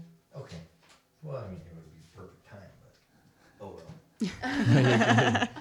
We have a lot of prints. Is it in there? No, I mean maybe. I think we're going over time. Are we? I've got a few more questions if that's okay. Yes, of course. Well, we just didn't want to be long-winded. No, you get, We're going on. this is awesome.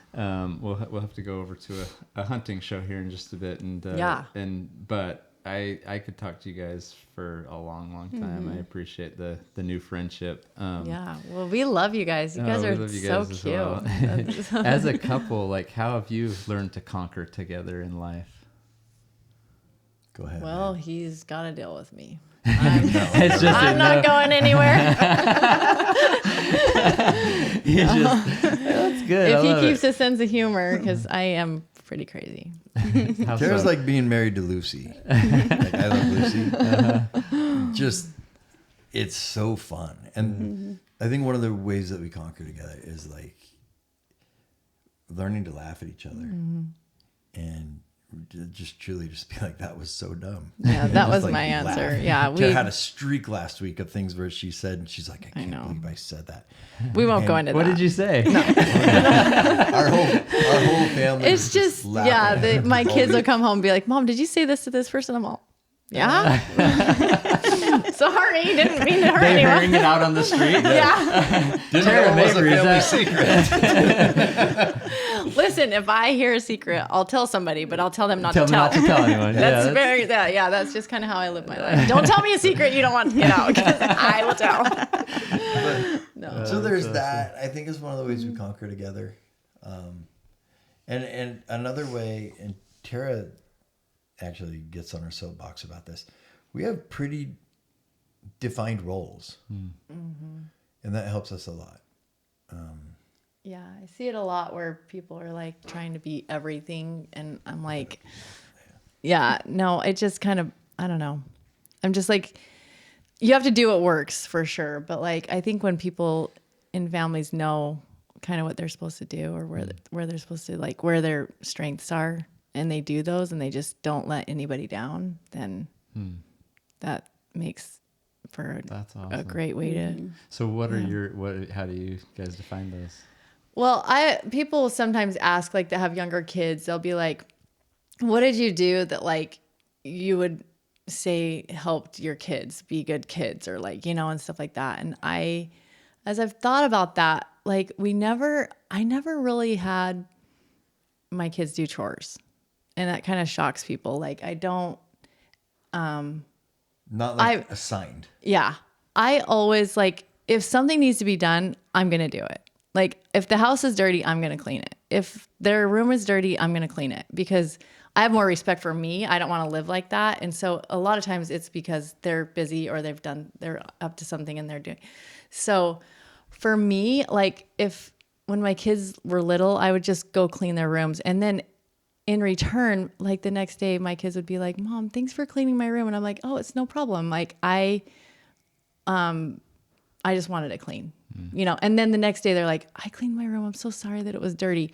Instead of me hounding them, like, go freaking clean your room. It's such a freaking mess. You're such a slob, like all these things. Occasionally we do that. Like, sorry, that's a terror. That sometimes too. Anyways, so it's like, for me, I just did what needed to be done. And for me, my role was like keeping the house clean, making sure there was food on the table, making sure their lunches were packed, making sure they had rides, making sure, like, just keeping the family going. Like, and for me, a big part of keeping a family going is keeping a house clean. Like, I just think It's a when big things, job.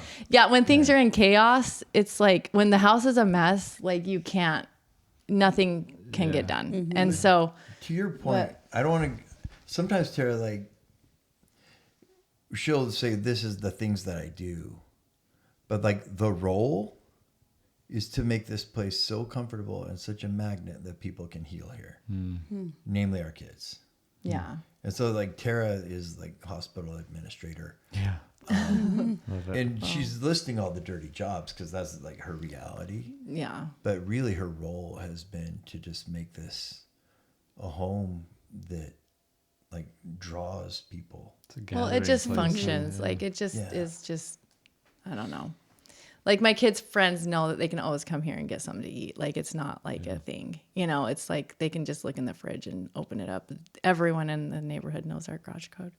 And it's kind of, sometimes I'm like, Mark's out of town. I'm like, I just gave my garage code to the 40-year-old. I'm like, oh crap. But I don't know. It always somehow works out. But yeah, I mean, yeah, roles are different than like obviously jobs. But I think when you do your jobs, then your role is defined. Like you can like, I don't know. So for me, it's been important to just like keep things moving around here. And for me, a big part of that is like keeping things picked up. Yeah. So She does whatever it takes to make sure the place is comfortable. Yeah. Like that's Huge job.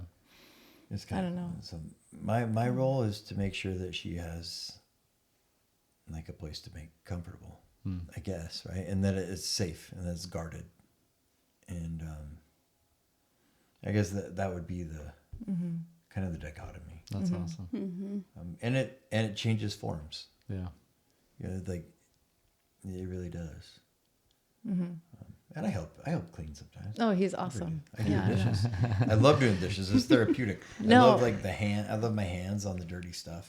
I do dishes a ton. He does At least once a tons day. of dishes. Well, and also I think you guys might like this too because part of the, like when we do dinners, we have a lot of people. We usually have like 15 people here every Sunday, and so part of that, people will be like, I could never do the dishes. Like that's because I always set the table. It's always all my stuff. Like I set like a place setting and everything. It's like a thing. So part of that has been like, we've got to figure out how to make this like not all on me. So he read a book one time called Scrum. Have you ever heard of Scrum? I've heard of the book, but I haven't read it. Okay. It's So by something Sutherland. Anyway, it's just the art of just getting a task done with a lot of people in a small amount of project time. management book. Yeah. So you can apply it Is to that based any. off of a rugby principle? Yes. Yeah. Of Okay. everybody pushing. Yeah. Yeah. So on Sundays we scrum. All the other days of the week, it's just kind of like whoever can do the dishes, please do them. I'm usually the one that does them. We scrum the kitchen where everyone will have a defined task, Hmm. and I'll like turn on super upbeat music and set a timer. We get the entire Sunday dinner cleaned up in less than 11 minutes. I mean, Yeah. dishes That's we're learning, huh? amazing. done, Yeah. done by hand and Like put like away. kitchen swept, sink washed out. We did Thanksgiving vacuum. in 17 minutes. Yeah. Wow. So it's just wild. it's an awesome way to just like be like, okay, because there was a couple times where I'm like, I can't do all the dishes and this and this. So it's just a fun way to just kind of be like, And our you know, guests help. That's awesome. And Tara, the first time Sometimes. she was mortified. The first time I'm like, all right, guys, here's what we're Well, doing. yeah, And I'm like firing out jobs. I'm like, you're bringing the plates. I'll No, be at well, the Were sink. you like, Yeah. last time it was 15 minutes. We got to hit 14. Yeah, totally. That's what we Yeah. do. And we crank And then out. my Tupperware is full of caked stuff. I'm like, That's okay. all right. It gets done. And I usually get Not always clean. the newest person who won't criticize me. It was my newest daughter-in-law for like a few months, but now she'll call me on my crap. But I'll make her be the dryer as I'm doing dishes by hand because she won't be like, "Hey, Dad, this is still dirty." But now she will. So I get the She's gotten comfortable, right? yeah. She's The like, quietest okay. person is drying and putting away my dirty dishes. Yeah, that's awesome. It does get busy before though Tara when can there's see. lots of people.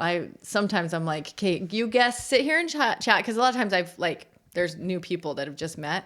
So I'm like, Mabry's dishes right now. So We just get it it done does real get fast. busy in there That's with like a awesome. lot of people. And if I had more of an open kitchen, which we're working working on, but we I got love a your music album to setup. do Yeah, first. what, is there a music album that you do that too? Is it like, here's the kitchen? Oh well, Usually Andy Grammer. we love Civil Andy War. Grammer. Huh, cool. Yeah. Andy Grammer is great if He's you're if great your just family. doing music. Yeah, well, no, he's great in general. If you need a good Yeah, a new that's artist, We love him. Yeah, that's so best. You like Andy Grammer? Yeah. Okay, cool. we're putting it in the universe that Ava's going to write with him. Oh, Yeah, sweet. that's Oh, That's that's amazing. Yeah, we love it. Okay. Do you have any questions? I can't, but I do love that idea. I think we need to apply Scrum to our house. Yes, If you can do it read for that- cleaning the read book, it'll garage. change your life. Okay, we'll read change that. your We life. need to do a little family book club. We do a book club at Mountain Ops. We read every That's every quarter. nice. There's a new book, and right now we're actually not on one. We need to pick one, but we'll read Scrum as a family.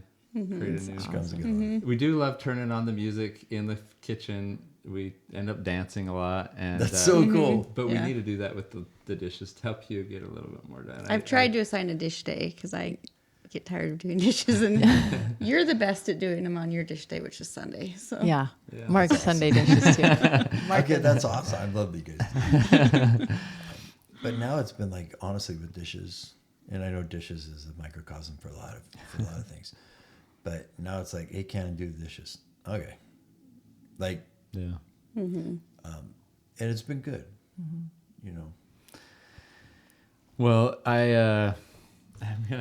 there's all these questions the screen won't see, but like we've talked about some topics that I had, but I had That was a lot. just because, but I just think I look at your artwork and I look at your lives very centered on Christ, and whether there's moments in life where it's like, hey, I'm not feeling it today, but today I am. Today I'm on, tomorrow I'm not. I think those are the ebbs and flows of life that a lot of people go through that you've been teaching your children. I think it's incredible for you to teach your children those things, to be open about those things. But he's been such a central figure in your life because of what you've done. And he's been a central figure in many people's lives because of what you've done. And I just think that's incredible. A lot of people stand in front of these pictures and they see him and they feel him and they can witness of him. And one day you'll stand before him. What do you hope is reflected in that moment? I know he probably won't look like that. And I say that like tongue in cheek, right? But I don't think that was what matters, right? I hope that, and I always have this struggle with myself because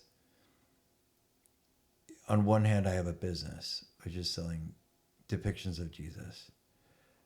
On the other hand, a more important hand, I've got like a responsibility to be a witness of Christ. And I hope that when I'm standing before Jesus, that I'll have walked that tightrope right, because that is my deepest fear. Is that I like traded on the name of Jesus without actually doing the work of Jesus. Does that make sense? It does. And that that's me at my very most vulnerable. Like that's my deepest fear. And so I hope that's like not even a part of the I don't think you need to fear that. Like just knowing you for a short time, I don't think there's any fear that needs to be. That. You're kind. I love, like, I hope that there's a bunch of stories that I haven't heard. I've gotten texts and emails from people. Like I got a text a couple of years ago from a friend whose friend sent her this because she knew that this friend knew me. And it was a picture of they're walking on water and a teenage boy had like punched a hole in it.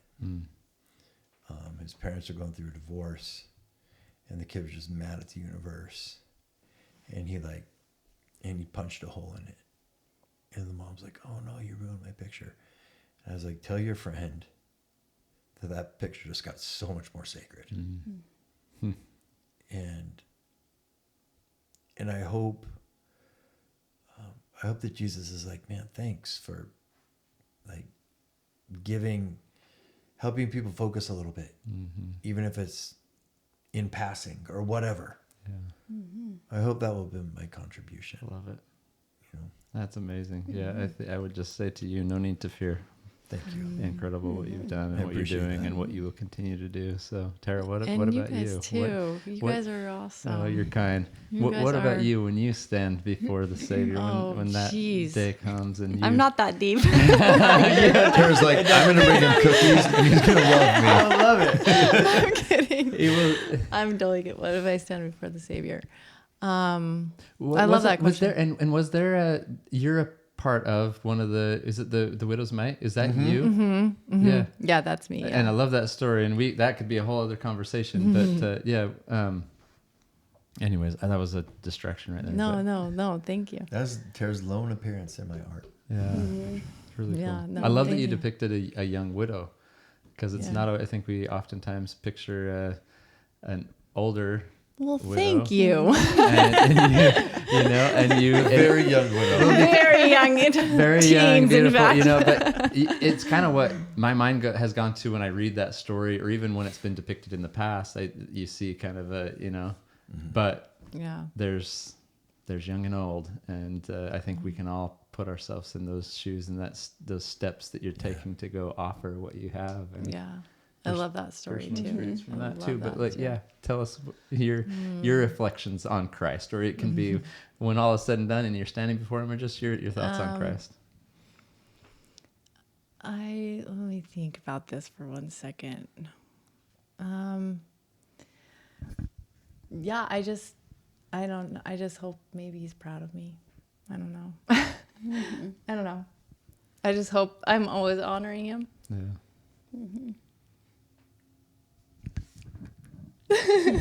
But yeah. One of my favorite things that to tell Tara is that like there's a bunch of scholars that think that Luke was written by Mary, the mother of Jesus. And if so, like I love that thought. I don't know if I buy it. I don't know if I don't buy it. It's just out there, and I'm like, I love that possibility because the book of Luke has more depictions. I think there's like 11 times in these 20 some odd chapters where Jesus like sits down to eat with people. There's like this table ministry that Jesus had in the book of Luke. And I'm like, how fitting if Mary wrote that. Like the person that made Jesus's little home as they moved through like Egypt, and they went all over the place fleeing people, and then finally ended up in northern Israel. That she recognized how Jesus eventually taught. Yeah. It was like sitting at a table so many times. So Tara's ministry of just getting all of our chosen family, all these little like orphans that we have, not actual orphans, but you know what I'm saying. Is there's nothing more sacred, and I think Tara. It's funny because she doesn't think theologically about it. She's very human about it. Yeah. It's the sweetest thing. I think your life and your actions just speak to who, you guys who you are are so and how He is, how the Savior I need to is. use this. It's dual purpose. It's I know, guys. Listen, it can save you on Kleenex. I love that. That's incredible. Dave, I'm going to put you on the spot. What are any reflections on Christ that you have right now? Like applying to my life. Just to your life and your relationship with Him. Yeah, it's funny. I think a lot like you. Like, I don't always have super deep. Sometimes I do, but like I'm just more basic with my thoughts and feelings and things. And I just would say like my feelings on Christ are how you worded it different for me. So my brain's spinning a little than how you did. Or when you see Him, what would you feel? Answer the question he should have asked. Sorry. I know. I'm like, now my brain's Whatever I switching asked gears. before, Sorry, just this is where I respond to can that. make it real fun when I'm put on the spot. You're good. But just my life with him, like how he would look at me, how I hope he would. And I'm not perfect by any means every day. I'm trying to be better, and my family sees my weaknesses the most. But like I would hope when I am with somebody that they'll feel better because they were with me. I never want to put anybody down. I would hope I try to see people for who they are or give them my attention when I'm with them, and just trying to like make good choices and come closer to him. I love what you guys do, what you do on Sunday. I think that is such an incredible thing. Like I want to do that, to bring people into my home where they can feel closer to the Savior because they're with us. You know, I love it so much, but I don't know exactly, but I just hope he thinks I'm living a good life because I'm trying to make him a part of everything I do, whether people can see that or not. I think it's easy to see that. It's speaking about reflecting Christ, reflecting His love, His goodness. I see that with the 3 people that I'm with and the 2 behind the camera. Absolutely. Just a reflection of Christ. And I mean, to have wives that are that to people and to the world is pretty incredible. What a blessing for you and I to have that in our homes, to have our children experience that, the reflection of Christ and His love and His goodness and His light. I mean, look at them. It's so easy to see, and you don't have to put it into your words were beautiful, but just the way you live is beautiful. I think one of your art pieces it's Mary taking the alabaster box, and we've recently come to love that story As our daughter left on her mission, our stake president sat with her, and her middle name's Mary. So he said, I need to stop while I'm giving you some counsel, and I need to look up something. And he read from Mark 14, because there's a few accounts of this. And he talked about Mary and how she brought this very expensive alabaster box full of spikenard, this precious ointment, and she broke the box and she poured it on his head. And then he said, Kenzie, go out and break the box. Leave nothing in it. Nothing left in it. The breaking of the box is so symbolic of like not leaving anything in reserve. It's final. It's all on him. I'm going to pour it all into him, all onto him. Wow. I feel like what I've experienced today with you guys gives me more like desire to just pour it all in and pour it all on, and to focus it more fully on him. And so it's just time in life to break the box, right? Wow, and I love that. Yeah, I love that. And so thank you for being that. I also just, you were just talking just a moment ago that you hope you hear others. There's probably a lot more stories that aren't written in the books. And they say that if we took all the writings or the experiences of Jesus Christ, that we wouldn't have room for all the books that could be written. Yeah. As you said that, just a scripture comes to mind. And I don't know if this will apply exactly, but it's making me think of it. 2 disciples of John come to Jesus and they say, is it you who we seek, or should we seek another? And his response is there's a lot of depictions of your art he's like, go back and tell John that the blind see, the lame walk, the deaf hear, the dead rise. It's pretty incredible. He's telling him, like, go tell him all these miracles that you've now experienced and all these miracles that have been written of, that we get to experience. But then he ends with one. I know we need to. Sorry. He ends with one miracle that I don't know if we apply sometimes as a miracle, but I think it is. And I think of all the stories that could be told. And he says, and the poor have the gospel preached to them. And that's how he ends. And I just think, okay, there's a lot of physical elements that are healed and they're written about, but I just wonder about and it could be poor in financial matters or just poor in spirit, just humble people that were there, that listened, that probably went off, and maybe their story was never told in the Bible, but how their lives were transformed because the gospel was preached to them. And sorry, I get really sweaty-eyed, but I just think of children that we have that have gone out and shared the gospel and the miracle that it is, because it's causing people to turn to Jesus, turn to reflect on his life and his love and his atonement and all that he has to offer. And then today we've sat here at a table and we've talked about Jesus Christ. So all that here hopefully feel the same love and spirit that we've felt as we've talked about him. And as we speak of him, I believe there's miracles that occur in our hearts and in our minds and our lives as we turn a little bit more to him. We repent a little bit more and find him more in our life, and then ultimately just break the box and go all in. I love that so Thank much. That's so amazing. Thanks for your time. Thank you. I don't know if we just wrap up with that. If you guys have anything more, I'm good. No, you guys are awesome. I've loved being here so much. We've got to have Avery. Oh. So Avery, yes, is she here still? Ava. What? Do you want to sing? Please. Come in here, sweetie. Okay, this is special. Well, I'm Ava. Wait, should I look right here? I'm Ava. I'm Mark and Tara's daughter. I've been listening in the kitchen. This was a great episode. This song I wrote about a year ago. I think I had like a reason that I wrote it. I came into my parents' room one night and I was crying and I was like, I just really want a nose job. And I was just like sitting on their bed and I was begging them to pay for a nose job. And the next morning I woke up to an email. My dad, whenever he has something like really serious to say, he'll email it to us.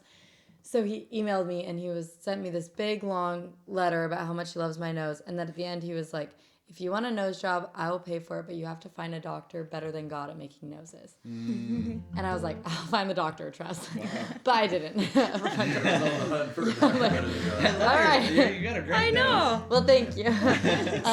But that like really helped me. And I was like, okay, I want to make a song that will help my confidence and help me feel like some love about the way I look. And then also, ever since I was little, I've loved genealogy, and my mom would drop me off at classes so I could learn about it, learn how to do it, all the things. And so she would always be like, you'll have a better sense of confidence if you learn about all the people in your family that have fallen in love to get you here. And so you would always tell me that. And then, so I think that this song is like been in my heart my whole life, but then I just wrote it last year. So finally like found the words to say it. But this is Generations.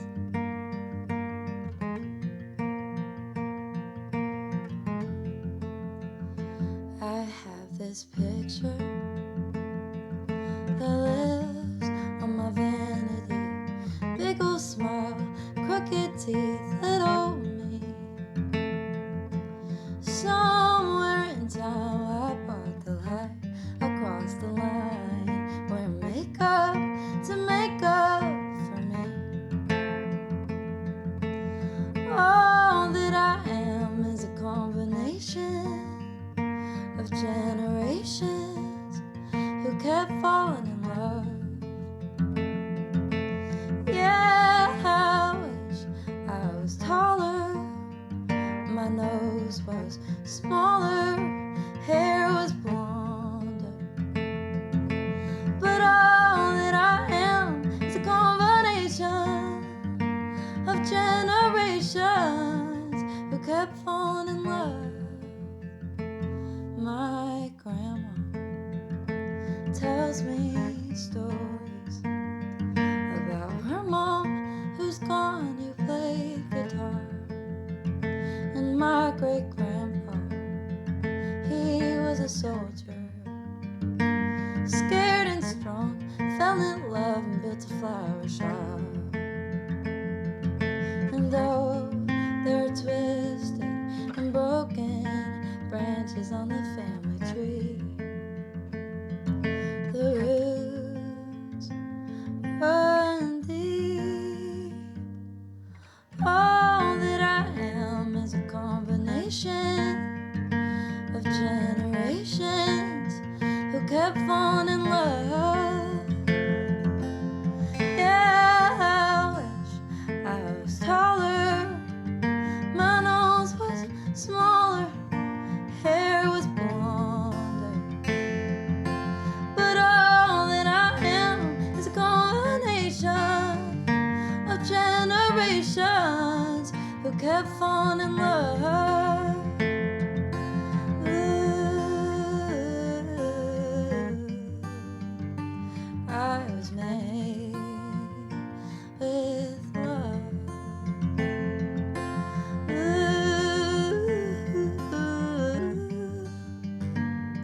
oh, I am worth. All that I am is a combination of generations who kept falling